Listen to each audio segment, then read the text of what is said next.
Edgar Allan Poe, Tú eres el hombre. Yo haré el papel de Edipo en el enigma de Rattleborough. Explicaré a ustedes, como solamente yo puedo hacerlo, el secreto mecanismo que produjo el milagro de Rattleborough, el único, el verdadero, el admitido, el indiscutible, el indisputable milagro que acabó definitivamente con la infidelidad de los rattlenburgenses y devolvió a la ortodoxia de los abuelos a todos los pecadores que se habían atrevido a mostrarse escépticos. Este suceso, que lamentaría mucho exponer en un tono de inadecuada ligereza, tuvo lugar durante el verano de 1800. Mr. Barnabas Stulworthy, uno de los vecinos más ricos y respetables del pueblo, había desaparecido días atrás, bajo circunstancias que llevaban a sospechar las más funestas consecuencias. Había salido de Rattleborough un sábado muy temprano, a caballo, con la manifiesta intención de trasladarse a la ciudad a unas 15 millas y volver a aquella misma noche. Empero, 2 horas después su caballo volvió sin él y sin los sacos que, al partir, llevaba en la montura. El animal estaba herido y cubierto de barro. Aquellas circunstancias, como es natural, alarmaron mucho a los amigos del desaparecido, y cuando el domingo por la mañana se supo que no había vuelto, el pueblo se levantó en masa para ir a buscar su cadáver. El primero y más enérgico organizador de esta búsqueda era un amigo íntimo de Mr. Slutworthy, llamado Mr. Charles Goodfellow, o, como todo el mundo le decía, Charlie Goodfellow, o el viejo Charlie Goodfellow. Ahora bien, si se trata de una maravillosa coincidencia, o si el nombre tiene un efecto imperceptible sobre el carácter, es cosa que no he podido verificar jamás. Pero existe el hecho incuestionable de que jamás ha existido un hombre llamado Charles que no fuera un individuo recto, varonil, honesto, bondadoso y franco, dueño de una voz profunda y clara, agradable de escuchar, y unos ojos que miran a la cara, como diciendo, tengo la conciencia tranquila, no temo a nadie, y jamás sería capaz de una acción mezquina. Y así ocurre que todos los generosos, negligentes, actores de carácter se llaman con toda seguridad Charles. Pues bien, aunque solo llevaba unos 6 meses en Rattleborough y nadie tenía noticias sobre él antes de que llegara para instalarse entre nosotros, el viejo Charlie Goodfellow no había hallado la menor dificultad para hacerse amigo de toda la gente respetable del pueblo. Ni un solo vecino hubiera dudado un momento de su palabra, y en cuanto a las damas, hacían cuanto estaba en su poder para congraciarse con él. Y esto provenía del hecho de llamarse Charles, y de ser, por tanto, dueño de uno de esos rostros sinceros que proverbialmente constituyen la mejor carta de recomendación. He dicho ya que Mr. Slutworthy era uno de los hombres más respetables y sin duda el más rico de Rattleborough, y que el viejo Charlie Goodfellow había intimado con él al punto de que parecía su hermano. Ambos caballeros eran vecinos, y aunque Mr. Slutworthy visitaba rara vez, si es que lo hizo alguna vez, al viejo Charlie, y jamás se supo que comiera en su casa, ello no impedía que ambos amigos estuvieran muchísimo juntos, como ya lo he dicho. En efecto, el viejo Charlie no dejaba pasar un día sin entrar 3 o 4 veces a ver cómo estaba su vecino, y muchas veces se quedaba a tomar el desayuno o el té, y casi siempre a cenar. En estas últimas ocasiones hubiera sido difícil saber cuánta cantidad de vino se tomaban los dos camaradas de una sola vez. La bebida favorita del viejo Charlie era el Chateau Margaux, y a Mr. Slutworthy parecía agradarle ver cómo su amigo se tomaba botella tras botella. Tanto es así que un día, cuando el vino había despertado el ingenio de ambos, aquel dijo a su compañero, dándole una palmada en la espalda, «Te diré una cosa, viejo Charlie, y es que eres el mejor compañero que haya encontrado desde que nací. Y puesto que te gusta tanto beber de ese vino, que me cuelguen si no voy a regalarte un gran cajón de Chateau Margaux». «Que me cuelguen», repitió Mr. Slutworthy, que tenía la mala costumbre de decir juramentos, aunque no pasaba de algunos bastante inofensivos, si esta misma tarde no mando a pedir a la ciudad un doble cajón del mejor vino que tengan y te lo regalo. Vaya si lo haré. No digas una palabra, te repito que lo haré y se acabó. De modo que ponte al acecho, ya te llegará uno de estos días, justamente cuanto menos lo esperes. Menciono este ejemplo de generosidad por parte de Mr. Shuttleworthy a fin de mostrar a ustedes lo muy íntimos que eran aquellos dos amigos. Pues bien, el domingo de mañana, cuando no quedó ninguna duda de que Mr. Shuttleworthy le había sucedido algo grave, jamás vi a nadie tan preocupado como el viejo Charlie Goodfellow. Cuando oyó por primera vez que el caballo había vuelto a casa sin su amo, sin los sacos de la montura y cubierto de sangre de resultas de un pistoletazo que había atravesado el pecho del pobre animal sin llegar a matarlo. Cuando oyó todo esto, se puso tan pálido como si el desaparecido hubiese sido su padre o su hermano, mientras temblaba convulsivamente como si lo hubiese atacado una fiebre palúdica. Al principio pareció demasiado abatido por el dolor como para tomar ninguna iniciativa o decidir algún plan de acción. Durante largo rato se esforzó por disuadir a los restantes amigos de Mr. Shuttleworthy de que tomaran medidas, pensando que era preferible esperar una semana o dos y aún un mes o dos hasta ver si no se producía alguna novedad o si el mismo desaparecido no se presentaba explicando sus razones por haber abandonado en esa forma su caballo. Pienso que ustedes habrán observado frecuentemente esta tendencia a contemporizar o a diferir en gentes que se hallan bajo la acción de un dolor muy intenso. Sus facultades mentales parecen entorpecidas y experimentan una especie de horror hacia toda acción. Nada les parece preferible a quedarse inmóviles en su cama y acunar su propia pena, como les gusta decir a las señoras de edad, en otras palabras, rumiar sus dificultades. Las gentes de Rattleborough tenían en tan alta estima la sensatez y la discreción del viejo Charlie que la mayor parte se manifestó dispuesta a seguir sus consejos y no efectuara investigaciones hasta que hubiera alguna novedad, según lo expresaba el honesto caballero. Y estoy convencido de que esta decisión hubiera sido unánime de no mediar la muy sospechosa interferencia del sobrino de Mr. Shuttleworthy, joven de hábitos sumamente disipados y de pésima reputación. Este sobrino, llamado Pennyfeather, no quiso atender razones ni quedarse tranquilo, sino que insistió en salir inmediatamente en busca del cadáver del asesinado. Tal fue la expresión que empleó y Mr. Goodfellow no dejó de hacer notar en esa ocasión que era una frase extraña, por no decir más. Semejante observación en boca del viejo Charlie provocó gran efecto en la multitud, y oyóse a un grupo preguntar de manera muy vehemente cómo era posible que el joven Pennyfeather estuviera tan bien enterado de las circunstancias relativas a la desesperación de su acaudalado tío como para sentirse autorizado a afirmar clara e inequívocamente que su tío había sido asesinado. Siguieron a esto picantes réplicas y controversias entre varios de los presentes, y especialmente entre el viejo Charlie y Mr. Pennyfeather, lo que no provocó ninguna sorpresa, pues bien era sabida la animosidad existente entre ambos desde hacía varios meses. Las cosas habían alcanzado a tal punto que Mr. Pennyfeather llegó en una ocasión a derribar de un golpe al amigo de su tío, acusándolo de algunos excesos cometidos por aquel en casa de su pariente, donde se alojaba el joven. Se afirmaba que, en esta ocasión, el viejo Charlie se había conducido con ejemplar moderación y cristiana caridad, incorporándose, sacudió sus ropas y no hizo la menor tentativa de devolver el golpe recibido, limitándose a murmurar unas palabras sobre sus propósitos de vengarse sumariamente en la primera oportunidad, reacción muy natural y justificable de su cólera, que no tenía ningún sentido especial y que, sin duda, había olvidado casi inmediatamente. Como quiera que fuesen, aquellos incidentes que no se relacionaran con lo que estamos narrando, los pobladores de Rattleborough terminaron dejándose persuadir por Mr. Pennyfeather y decidieron dispersarse en las regiones adyacentes en busca de Mr. Shuttleworthy.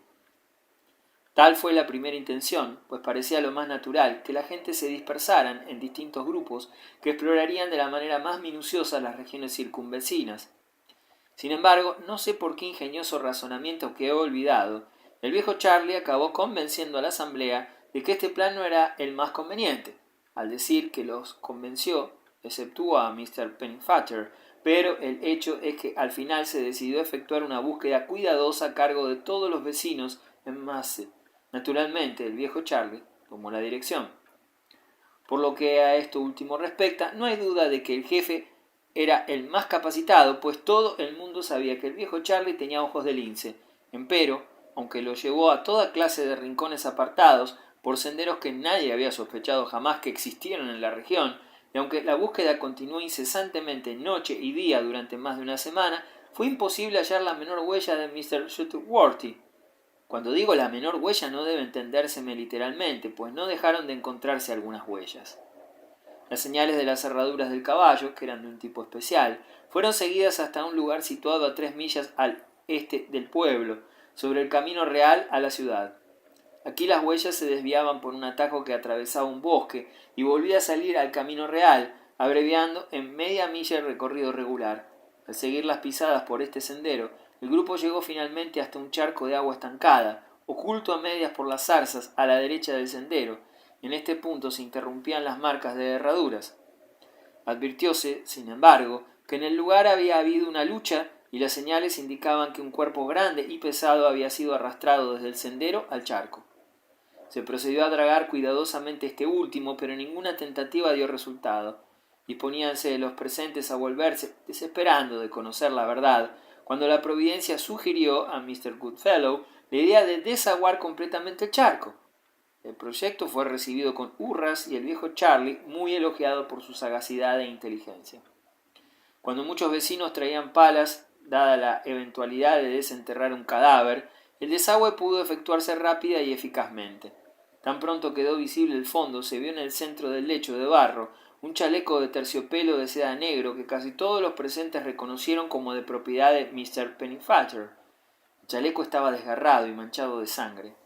Varias personas de la asamblea recordaban claramente que el joven lo llevaba puesto la mañana de la partida de Mr. Shuttleworthy, mientras otros se manifestaban dispuestos a afirmar bajo juramento que Mr. Pennyfather no había usado dicha prenda en ningún momento posteriori a aquel día, y no se encontró a nadie que afirmara haber visto al joven vistiendo el chaleco en cualquier momento subsiguiente a la desaparición de Mr. Shuttleworthy. Todo esto creaba una situación sumamente seria para Mr. Pennyfather, y como confirmación de las sospechas desatadas contra él, notóse que se ponía terriblemente pálido y que no era capaz de pronunciar una palabra, cuando se le urgió a que se explicara. Ante esto, los pocos amigos que su disoluta manera de vivir le habían dejado, lo abandonaron instantáneamente, y se mostraron todavía más enérgicos que sus antiguos y reconocidos enemigos al demandar su arresto inmediato. Empero, la magnanimidad de Mr. Goodfellow brilló entonces, por contraste con su más alto resplandor.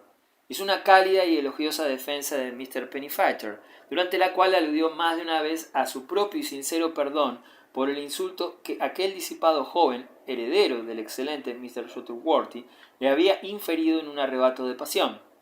Lo perdonaba, agregó, desde lo más profundo de su corazón.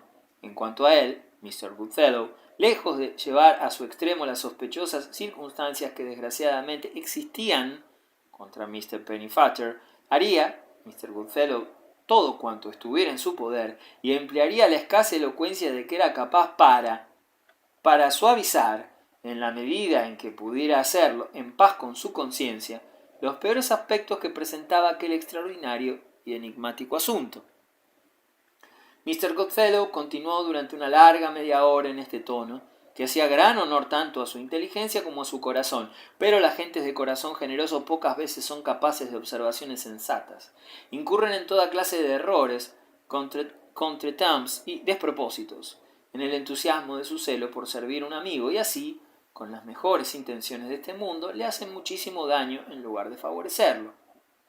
Así ocurrió en el presente caso con la elocuencia del viejo Charlie, pues, aunque se esforzaba por ayudar al sospechoso, sucedió no bien como que cada sílaba que pronunciaba, con la deliberada o inconsciente intención de no exagerar la buena opinión del público sobre el orador, tuvo el efecto de acentuar las sospechas ya latentes sobre la persona cuya causa defendía y exasperar contra él la furia de la multitud. Uno de los errores más inexplicables cometidos por el orador fue su alusión al sospechoso como el heredero del excelente Mr. Shuttleworthy. Ninguno de los presentes había pensado antes en eso. Recordaban solamente ciertas amenazas proferidas un año atrás por el tío en el sentido de desheredar a su sobrino, que era su único pariente, y daban por seguro que éste había sido, en efecto, desheredado. Tan simples eran los vecinos de Rattlesborough, pero las observaciones del viejo Charlie los hicieron pensar en el asunto y advirtieron la posibilidad de que aquellas amenazas no hubieran pasado de tales. Sin transición, pues surgió la pregunta natural de «¿Cui bono?», que sirvió aún más que el chaleco para atribuir tan horrible crimen al joven Pennyfather. Aquí, a fin de no ser malentendido, permítaseme una digresión para hacer notar que esta brevísima y sencilla frase latina es invariablemente mal traducida y mal concebida. Cui bono.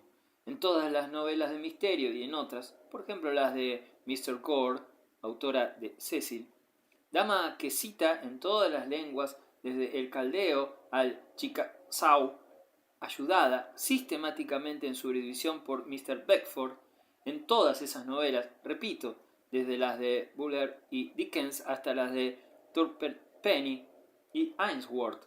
Las dos palabritas latinas cui bono son traducidas ¿con qué fin? O como si fuera quo bono, ¿con qué ventaja? Pero su verdadero sentido es ¿para beneficio de quién? Qui, ¿de quién? Bono, es para beneficio. La frase es puramente legal y se aplica precisamente en casos como el que nos ocupa, donde la probabilidad de que alguien haya cometido un delito depende del beneficio que recaiga sobre él mismo como consecuencia del delito.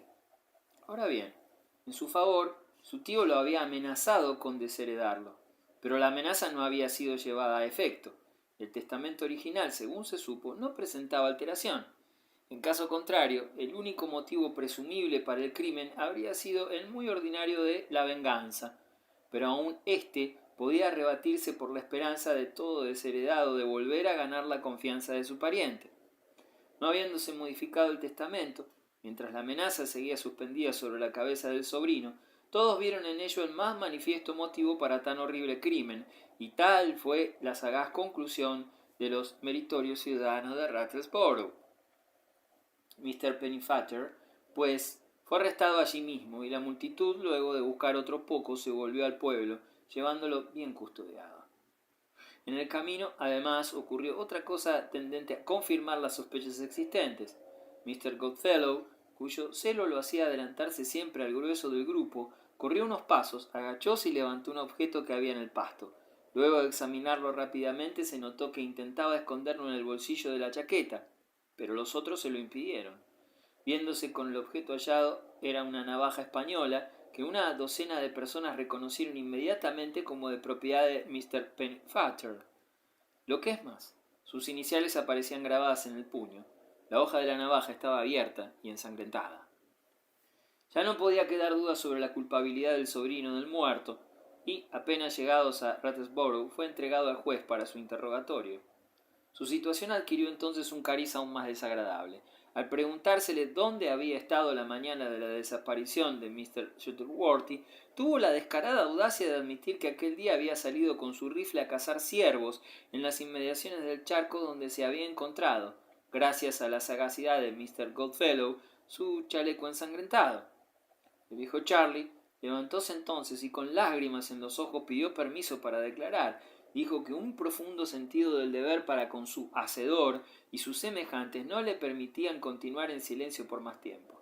Hasta ahora, el más sincero afecto hacia el joven inculpado, no obstante la forma en que se había conducido con él, Mr. Goodfellow, lo había movido a imaginar cuanta hipótesis le sugería la imaginación, a fin de explicar todo lo sospechoso de esas circunstancias tan incriminatorias para Mr. Pennyfather.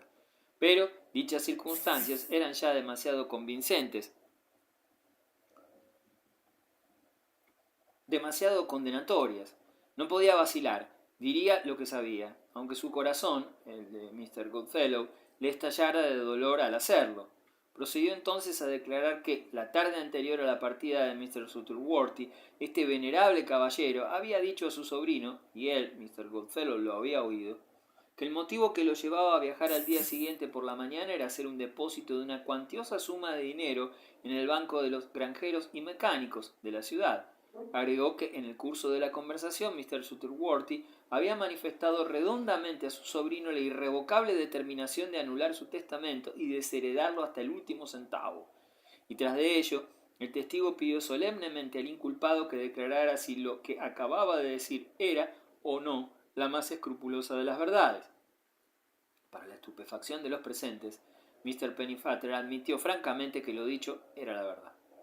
El magistrado consideró entonces pertinente enviar a 2 oficiales de policía para que efectuaran una perquisición en el aposento que el joven ocupaba en casa de su tío. Los policías no tardaron en volver trayendo consigo la bien conocida cartera de cuero bermejo con aplicaciones de metal que el anciano desaparecido llevara consigo durante años.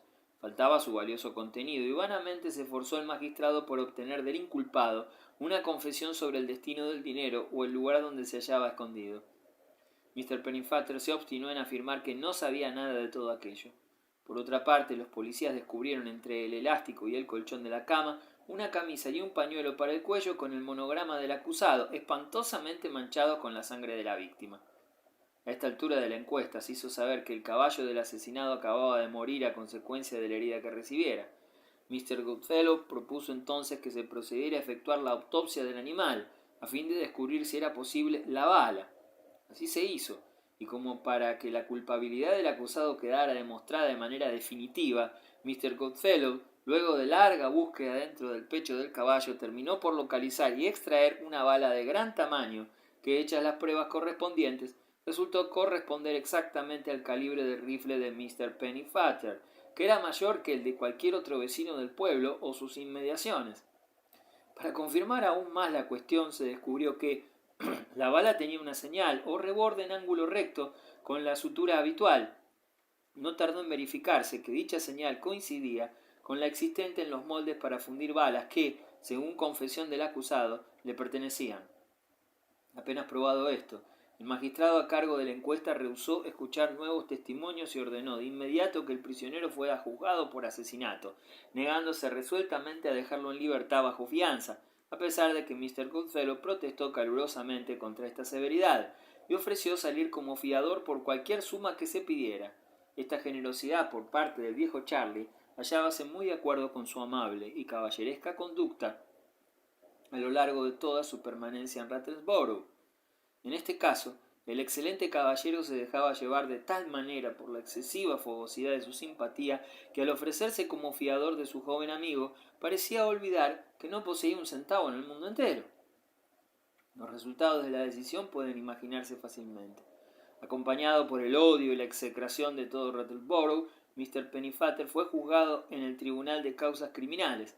La cadena de pruebas circunstanciales, reforzada por algunos hechos condenatorios adicionales, que la sensible conciencia de Mr. Goodfellow le prohibió mantener en secreto, fue considerada tan sólida y concluyente que el jurado no se molestó en abandonar sus asientos para pronunciar el inmediato veredicto de culpable de asesinato en primer grado. Momentos después, el miserable era condenado a muerte y conducido nuevamente a la cárcel del condado para esperar la inexorable venganza de la ley. En el interín, la noble conducta del viejo Charlie Goodfellow había duplicado la estima que le profesaban los honestos ciudadanos del pueblo. Su popularidad era 10 veces mayor que antes y, como consecuencia natural de la hospitalidad que recibía en todas partes, se vio forzado a modificar un tanto los hábitos parsimoniosos que su pobreza le impusiera hasta entonces. Empezó con frecuencia a ofrecer pequeñas reuniones en su casa, donde la alegría y el buen humor reinaban supremos, enfriados momentáneamente, claro está, por el recuerdo ocasional del prematuro y melancólico destino que aguardaba el sobrino del íntimo amigo de tan generoso huésped. Un bello día, este magnífico caballero tuvo la agradable sorpresa de recibir la siguiente carta. Mr. Charles Goodfellow, Rattlesborough, estimado señor. De conformidad con un pedido transmitido a nuestra firma hace 2 meses por nuestro estimado cliente, Mr. Barnabas Shuttleworthy, tenemos el honor de remitirle a su domicilio un doble cajón de Chateau Margaux, marca Antílope, sello violeta, cajón numerado y marcado como se indica al pie. Saludamos a usted muy atentamente, Hawks, Frogs, Box & Co. Ciudad de 21 de junio de 1800. Postdata.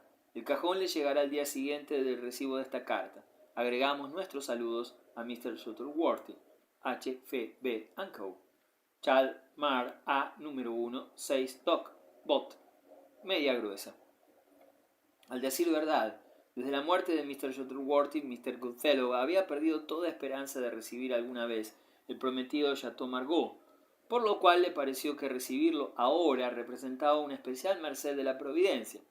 Como es natural, se llenó de regocijo y en la exuberancia de su alegría invitó a un numeroso grupo de amigos a un petit souper para la noche siguiente, dispuesto a hacerles probar parte del regalo del buen Mr. Shuttleworthy.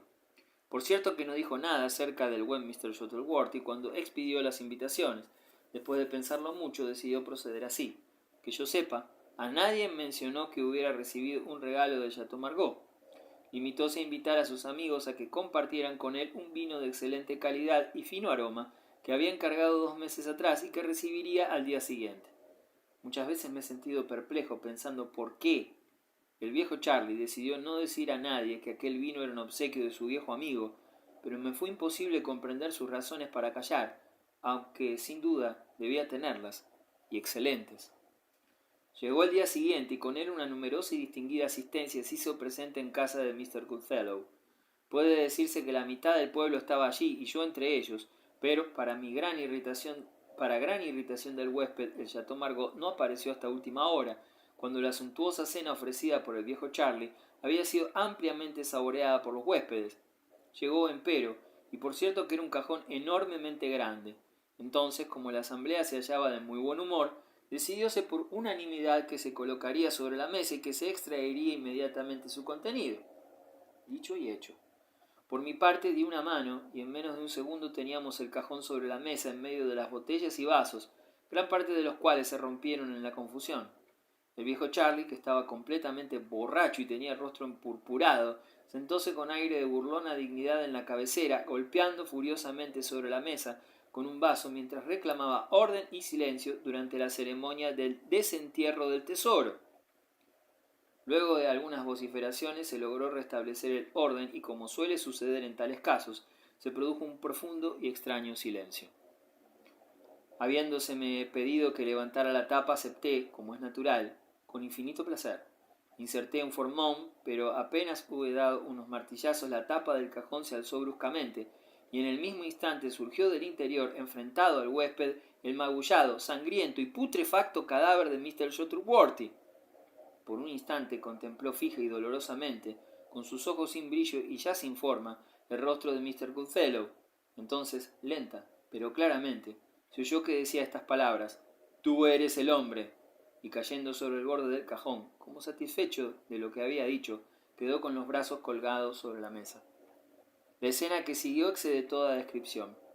La carrera hacia las puertas y ventanas fue espantosa y muchos de los hombres más robustos se desmayaron allí mismo de puro horror. Pero, después del primer clamoroso arrebato de miedo, todos los ojos se clavaron en Mr. Goodfellow. Aunque viva 1000 años, jamás olvidaré la más que mortal agonía reflejada en la horrorosa expresión de su cara, espectralmente pálida después de haberse mostrado tan rubicunda de vino y de triunfo. Durante varios minutos permaneció inmóvil como una estatua de mármol. Sus ojos, absolutamente privados de expresión, parecían vueltos hacia adentro y perdidos en el espectáculo de su propia alma asesina. Por fin la vida surgió otra vez, proyectada hacia el mundo exterior. Levantándose de un salto, cayó pesadamente con la cabeza y los hombros sobre la mesa, en contacto con el cadáver, mientras de sus labios brotaban rápida y vehemente la detallada confesión del espantoso crimen por el cual Mr. Pennefather hallábase encarcelado y esperando la muerte. Lo que contó fue, en resumen, lo siguiente. Había seguido a su víctima hasta las vecindades del charco, hirió allí al caballo de un pistoletazo y mató a Mr. Shuttleworthy a golpes de culata. Luego de apoderarse de la cartera de la víctima, supuso que el caballo había muerto y lo arrastró con gran trabajo hasta las zarzas contiguas al charco.